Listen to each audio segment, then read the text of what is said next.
एक गांव में एक किसान रहता था जो बहुत ही दयालु था।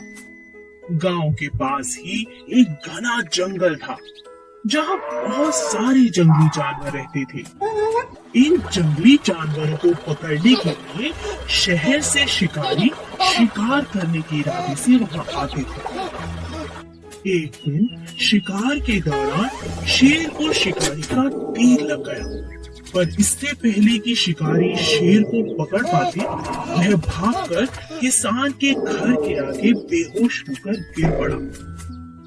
किसान ने जब घायल शेर को देखा तो उसने शेर की मरहम पट्टी की और साथ में भोजन भी कराया। कुछ दिन बाद जब शिकारी दोबारा जंगल में आए तो वह उसी शेर को पकड़ने में कामयाब हो गए। हमें शहर तक पहुंचने में 2 दिन लग जाएंगे। शेर तो मांसाहारी होता है, क्यों ना इसे जंगल से कुछ शिकार करके खिला दे। हाँ हाँ, ये ठीक रहेगा। तभी शिकारियों की नजर लकड़ियां काटते हुए एक किसान पर पड़ी। यह वही किसान था जिसने शेर की मदद की थी, उसकी जान बचाई थी। शिकारी ने जबरदस्ती किसान को पकड़ा और शेर के पिंजरे में डाल दिया। सुनो शेर, अब यही तुम्हारा भोजन है, इसे खाओ। शेर बहुत गुस्से में था और भूखा भी, लेकिन जैसे ही वह किसान के पास पहुंचा, उसने किसान को पहचान लिया और उसे चाटने लगा। एक इंसान और जानवर की ऐसी अद्भुत दोस्ती देखकर शिकारी हैरान रह गए और उन्होंने उन दोनों को आजाद कर दिया। अच्छे कर्म का फल हमेशा अच्छा होता है। 2 कौवे। एक जंगल में 2 कौवे रहते थे। एक था कालू और दूसरे का नाम था भोलू। दोनों मिलजुल कर साथ साथ रहते थे, लेकिन उनमें से कालू बहुत चालाक और हट्टा कट्टा था और बेचारा भोलू जैसा नाम वैसा ही सीधा और सादा था। एक दिन कालू और भोलू में बहस हो गई। मैं तुमसे ज्यादा हट्टा कट्टा हूँ, इसलिए मैं तुमसे ताकतवर हूँ। नहीं नहीं, मैं तुमसे ज्यादा ताकतवर हूँ, क्योंकि मैं तुमसे उम्र में बड़ा हूँ और ज्यादा समझदार हूँ। दोनों अपनी अपनी बात पर अड़े रहे। कालू कहता है कि वह ताकतवर है और भोलू कहता है कि वो ताकतवर है। बस ये लड़ाई खत्म होने का नाम ही नहीं ले रही थी। तब दोनों अपने बीच में प्रतियोगिता रखते हैं। जो भी अपनी चोंच में एक थैली में कुछ भरकर जितना ज्यादा ऊपर उड़ेगा वो ही ताकतवर होगा। कालू बहुत चालाक था। उसने अपने थैले में रुई की गेंदें भर दी, लेकिन भोलू के थैले में नमक भर दिया, जिस बात का भोलू को पता ही नहीं चला। अब दोनों ने उड़ान भरनी शुरू की।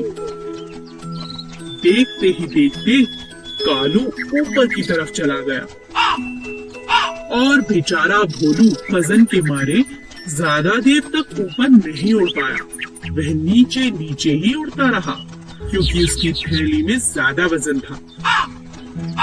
तभी अचानक बहुत तेज बारिश होने लगी।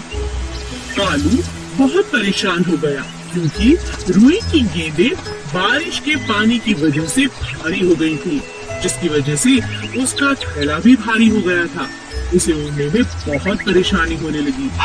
लेकिन भोलू को बारिश अच्छी लगने लगी, क्योंकि बारिश के कारण उसका थैला अब हल्का हो गया था, क्योंकि बारिश के कारण उसके थैले में रखा नमक घुलने लगा था।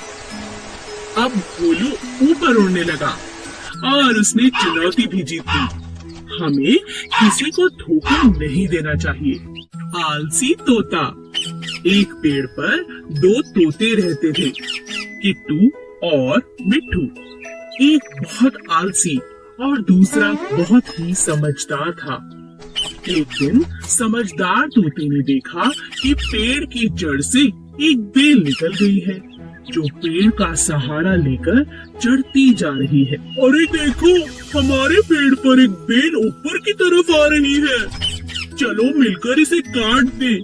मुझे तुम्हारी सहायता चाहिए दोस्त। मैं अकेले इस बेल को नहीं काट सकता। आज तो मैं बहुत थका हुआ हूँ, हम कल काट लेंगे। ठीक है दोस्त, पर हम कल इसे जरूर काट लेंगे। अगले दिन फिर से तोते ने मिट्ठू को आवाज लगाई। मिट्ठू मिट्ठू देखो, बेल तो दिन प्रतिदिन लंबी होती जा रही है। आओ इसे काट दे। कहीं शिकारी आ गए तो इसके सहारे हमारे बच्चों तक पहुंच जाएंगे। तुम्हें इतनी जल्दी क्या है, कर लेंगे। मिट्ठू तुम बात को समझो, अभी तो बेल नाजुक है, मिलकर हम इसे काट सकते हैं। अगर ये सख्त हो गई तो इसे काटना बहुत मुश्किल होगा। ऐसा करते करते कई दिन निकल गए और बेल पक्की हो गई। तोता रोज मिट्ठू को आवाज लगाता, लेकिन मिट्ठू कोई न कोई बहाना बनाकर टाल देता। किट्टू तोता अपने बच्चों को लेकर दूसरे एक ऊंचे पेड़ पर जाने को मजबूर हो गया, क्योंकि उसे पता था कि मजबूत बेल के सहारे कभी भी शिकारी आकर उसके बच्चे ले जा सकते हैं। मिट्टू, मैं अपने बच्चों के साथ दूसरे एक ऊंचे पेड़ पर रहने जा रहा हूँ। क्या तुम भी चलोगे? यहाँ रहना सुरक्षित नहीं है। मिट्ठू तोता आलसी होने की वजह से हर काम कल पर टालता रहा। इसी तरह एक दिन जब शिकारियों की नजर मिट्ठू के बच्चों पर पड़ी तो उन्होंने मजबूत बेल पर चढ़कर मिट्ठू के बच्चों को उठा लिया। अंत में मिट्ठू को अपने आलसीपन के कारण बहुत पछतावा